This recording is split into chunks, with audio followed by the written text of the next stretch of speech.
दाबात ये म्हणजे घरात पाणी पडणार नाही. हा ये. हा दाब चांगलं पायान.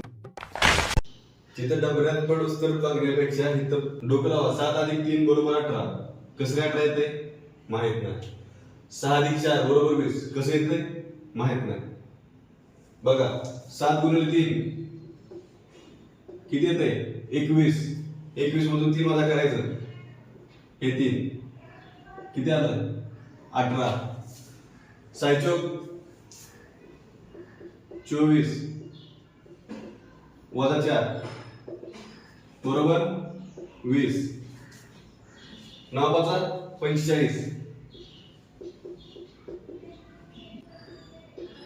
वजा 5 बरोबर 40. आता एक प्रश्न चिन्ह आहे इथे सांगितलेलं नाही. 8 पंचे 40